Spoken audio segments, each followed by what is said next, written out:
All right, good afternoon. Thanks for joining our discussion this afternoon. The topic is digital leasing assistants, creepy or the future of leasing. We're going to spend the next 30 minutes talking about these digital leasing assistants and kind of talking through what we've learned so far, how they've progressed, and kind of where we think they are going in the future. So we're going to start with some introductions. If you have questions, I think there's a way to ask those here in the chat, and we'll get started. To start with, we'll do some introductions. My name is Josh Gampp. I'm the Vice President of IT at UDR. I've been with UDR for 7.5 years or so. And we are just starting to use some chatbot technology at UDR. And I'm going to be moderating this panel with some folks that are further along in that journey and have more insights. So, Mark, would you please start with your introduction? Sure. My name is Mark Roady, and I'm with MAR Management, and it's a property management firm in Scottsdale, Arizona. And we started using a chatbot a couple of years ago, mainly for maintenance, and then we've kind of evolved now into one for leasing, and that is going exceptionally well. So we started this for leasing, and like I said, mainly answers the phone, but it also works with people if they want to engage it through the chatbot on the website. So that's pretty much what we're doing. Great. Kurt? Hey everybody, glad to be here. My name is Kurt Conway with AvalonBay Communities. We're a developer and operator of apartment communities. I'm the Senior Vice President of Brand Strategy. I oversee marketing and revenue management for the company. We have a digital leasing assistant. We use the Meet a Lease product. We've rebranded our leasing assistant to be called Sydney, so that's the name that customers see and our associates see. And Sydney works 24/7, 365, never calls in sick, and handles all of our initial inquiries, trying to schedule tours, and following up with people post-tour. And we've been in market across our full portfolio since September 2019. Great. And Maggie.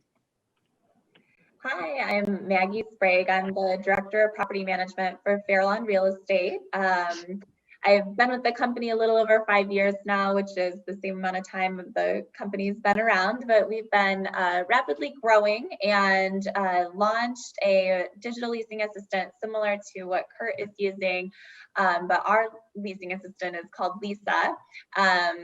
Lisa Dynasty, and she does the same thing that Kurt mentioned on their end. Her main goal is to get showing scheduled for our leasing agents. So she takes all of the leads that come in and is available to respond and answer to them 24/7, and she certainly does that and has conversations with the main intent of scheduling the shows and then handling the follow-up thereafter. So leveraging this has really enabled our leasing agents to focus on those more meaningful interactions, the showings, those in-person or virtual meetings with the prospect. Great. All right. Well, that we'll start with I think some of you started to cover, but wanted to dig in a little bit on the channels that you're using these leasing assistants for. We all know that we get contacted via many different ways: email, phone, text, web, all of that. Maggie, I'll start with you. What of those channels is your assistant covering, and what are your thoughts on expansion if they're not covering all of them? What do you think the most important channels are?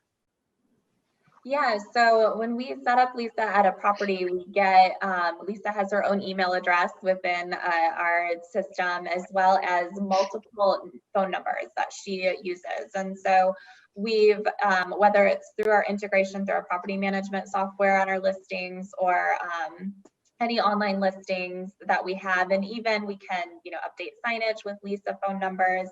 And so we've changed all of those to unique phone numbers for Lisa. And so when someone calls that number, Lisa then texts back and says, hey, I can't take a phone call right now, but I can text, and gets that conversation going via text. And so really through any of our online listing channels, we have Lisa set up, and she's able to capture any of those leads virtually coming through any of our marketing sources.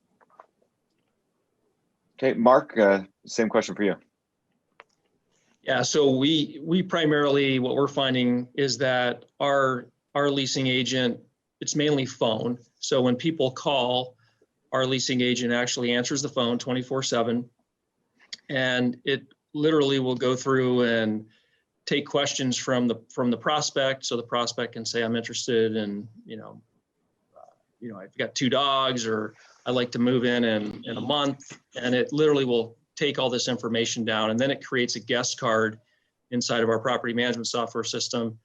And then it also sends us an email with a recorded transcript of that call for the leasing, for a human leasing agent to listen to, and then we kind of take it from there. Interesting. All right, Kurt? Yeah, so with Sydney, Sydney handles 100% of our email guest cards. So if people inquire via email, Sydney will do all the follow-up. We have a call center that handles people who prefer to call in, and Sydney is the first contact when that person calls and tries to redirect that person to a text conversation. And right now we're averaging 25 to 30% conversion of those calls to text, and that conversation will continue through text. And the objective in both those cases, as with Maggie, is for Sydney to schedule tours with prospects. And then we get a lot of guest cards and direct tour bookings on our website. Sydney will take all those guest cards and follow up to confirm and reschedule tours if people need to reschedule, and then does all of the quite a bit of post-tour follow-up as well. It's interesting. I want to dig in just a little bit. I think you said that 25 to 30% of your phone inquiries are converted to text. What are your thoughts on that? Does that seem that seems low to me? Yeah, I think yeah. Go ahead. I think we were hoping it to be higher. We feel strongly that people have to opt into text. So we didn't want to, and just legally, in most jurisdictions, they need to opt into text. So we didn't feel comfortable, kind of just shutting off people's abilities to talk to people. So we're doing testing. We're removing the ability to call, just contact us by text, and to the extent that those tests prove out that we don't lose leads, we'll continue to kind of wean ourselves from calls. Interesting. Yeah, I know one of the challenges we've run into with trying a similar thing, right? Trying to reduce calls that are coming in and have people just start with text, is that the ILSs don't have the ability to put a text number on there. Correct. Have any of you had any conversations with the ILSs around getting that changed, or thoughts on that? Yes, we have frequent conversations about that. It's, okay, so our far roadmap doesn't necessarily match their roadmap. You know how that goes. You're ahead of IT. So. Yes. Yeah. That's good to know. I just want to make sure that your conversations were going about the same direction as our conversations, which are not on the roadmap right now. But all right. I think you've all kind of said, obviously the main focus of these spots is, hey, we want to get an appointment scheduled, a guest card created, and all of that. What else are you finding? People that interact with your assistants, are you finding that they're asking similar questions? Have you been able to get any data or insights on kind of what are the things people are asking about, or are they just contacting to set up appointments? Or is it kind of all across the board? Is it an 80-20 rule type thing? What are you finding out there? Mark, we'll start with you. Yeah, mainly to schedule an appointment to go see the unit. And then we, when COVID started, we were like, well, we'll do like a virtual type tour with like the Manaport on that. So the leasing agent will literally text them a link to go onto a website and see the unit, or it'll text them a link to actually go see the unit and schedule the time for them. And so that just takes a lot of the human interaction out of it and makes it really simple for the prospect. Actually, we're getting really good reviews from people that rent from us because they're like, it was really easy. I got to call. They can call whenever they want. They can schedule their own time. It sends them a text communication back and says, your time has been scheduled. And then, like I said, they get to go to the unit without a physical human being there, and they can get into the unit, see the unit, and then we pre-qualify them and get them an application. Maggie? Yeah, so I mean, similarly, a lot of those, when people are coming in at the top and they're clicking on our listing, it's a lot of the same questions. So we find that it doesn't matter how much information you include in your listings, they're still going to ask, do you accept pets? How much is this? When is this available? When can I see it? And so Lisa, we can program her to really, know that about each property and just respond to the people as if she's, having a normal conversation. Some people, catch on, I think that it's a chat bot, but some people don't, and start to tell them. We had one person that was memorable, tell them their whole life story about, going through a divorce and working on buying a house, but just not quite there yet. And Lisa was like, okay, thanks, enjoy your tour. So there's some of that, where you do get to learn about the person, and we always encourage our leasing agents prior to the showings that they need to read those transcripts with Lisa and need to see what they might have asked Lisa that Lisa can't respond to. But for the most part, I mean, those general questions just about pricing, what our policies are, and that type of thing, Lisa is able to answer, which then allows, then to get to that showing and have more showings on the calendar for the leasing agents. Interesting. Kurt, are you finding something similar? Yeah, pretty similar to Maggie. And, based on our stats, Sydney's able to answer about 86% of all questions that people ask during kind of those conversations. So very similar to Maggie, it's the typical things that's already on our website, but people still ask about it, which is fine. And then we've set up Sydney where basically there's a handoff to our on-site staff in that 15% of the cases for them to do the follow-up. And some of those issues center around like affordable housing, Section 8, those types of questions that, Sydney isn't, the jurisdictions are so varied on those issues that Sydney's not really equipped to answer those adequately. And then there's kind of just one-off unusual things that, are better, that Sydney can't respond to. The AI hasn't been educated enough to respond to those. But one of the things I did want to say was that it's really provided rich data. So we've been able to dig into the data, and I'll give you one example. One thing we never really could understand was what people's actual tour preference days and hours were, because that was basically driven by whatever capacity we set up in our tour booking. So we said we give tours on these days and these times. That may or may not align with what customers are really looking for. So we were able to kind of mine all the conversation data and really understand kind of first choice preferences, day of week, time of day that customers have, which has helped us kind of shift our staffing patterns in our community. So that's been very valuable, especially when you're kind of moving people's cheese at the community level, asking them to work different hours and different days. being able to share that this is what customers are really looking for, helps kind of sell those ideas. Right. That's really interesting. And a good segue into where I was going next, which was, what are some of the things you've learned, right? That you've had this out there. You're gathering data, you're seeing what people are asking, you're seeing behavioral patterns, and what have you learned? Mark, anything, beyond what Kurt has talked about?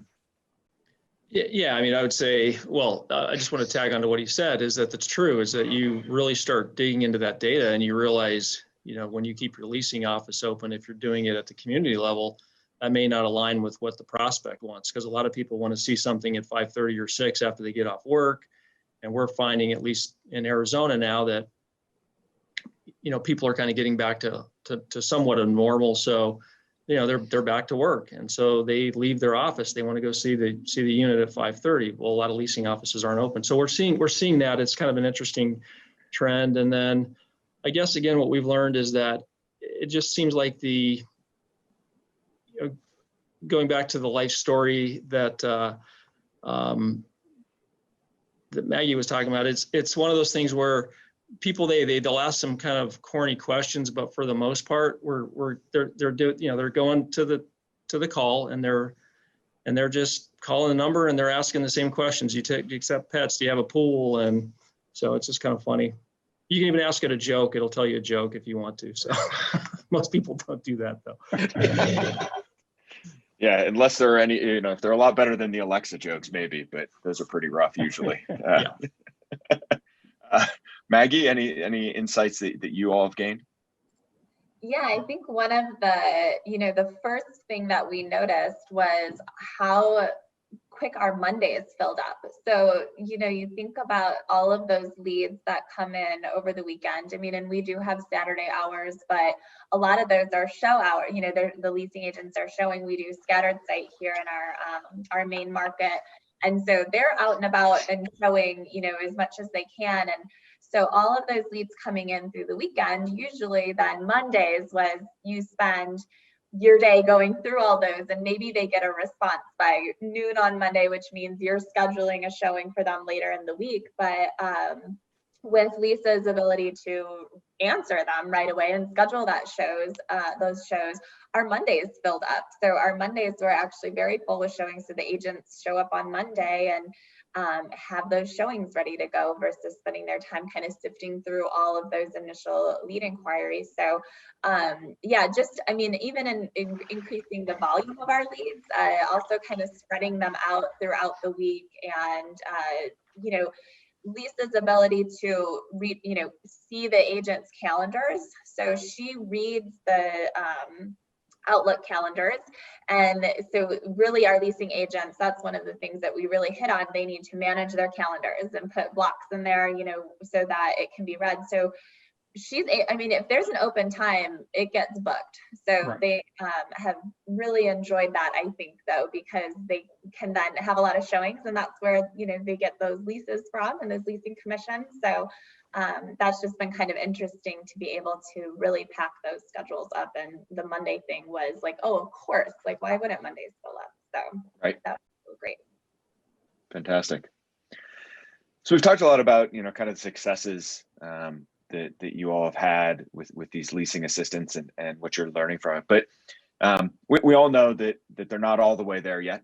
There are still some challenges, and both dealing with these ones and in our personal lives when we deal with other ones, there's frustration. And so what are some of those areas? Where do you think these assistants need to continue to grow or change to really, kind of give us a full customer service kind of experience? Maggie? So some of the challenges, I think, are just on the limitations. And also, as Kurt mentioned, there are some people who do just want to talk to somebody. And so there are just odd questions or things that pop up that, Lisa cannot answer or doesn't have the knowledge to even wrap to her head, I guess, for lack of a better word, on what they're asking.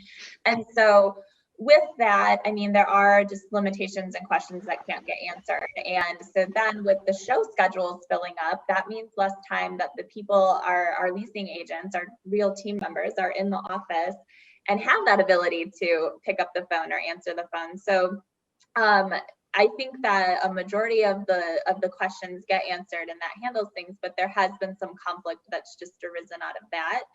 And then there's, you know, some things that just with the little nuance things. So with understanding that maybe the differences in the 2 bedrooms that you have at a community, if you have multiple unit types, that's been a limitation on our end, that, you know, there might be different locations or different pricing depending on certain amenities. And I know that that's something that they're still working on, and for you know, Lisa to understand kind of the nuances between one apartment between another, but it is limited on what the data is in there, you know, the numbers, the specific data points. And so but that's where that human touch comes in, and where our leasing agents come in then from there, and making sure that our agents know that Lisa is not a replacement for them. So they do have to still read those guest cards and understand what's going on, and just working through that. Interesting. Mark, any thoughts?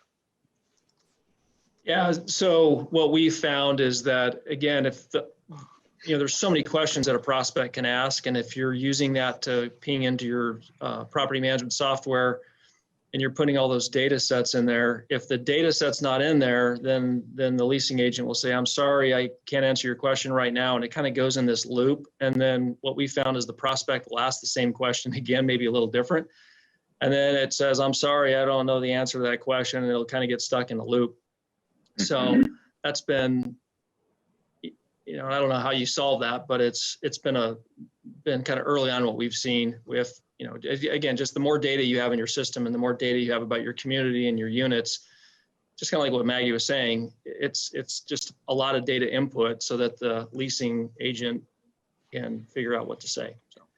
Interesting. Yeah, I think, you know, I think we've seen something similar, and I kind of categorize it around, you know, that graceful handoff, right? It doesn't know the answer. And instead of asking, well, or just saying, I don't understand, can you rephrase it, or can you ask again?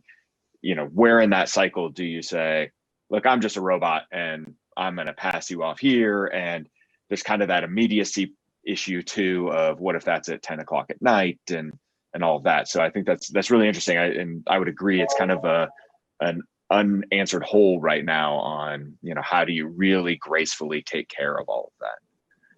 Kurt, thoughts on things that you've learned or still opportunities? Yeah, I think, you know, I agree with what Mark and Maggie said, you know, and the idea of the graceful handoff.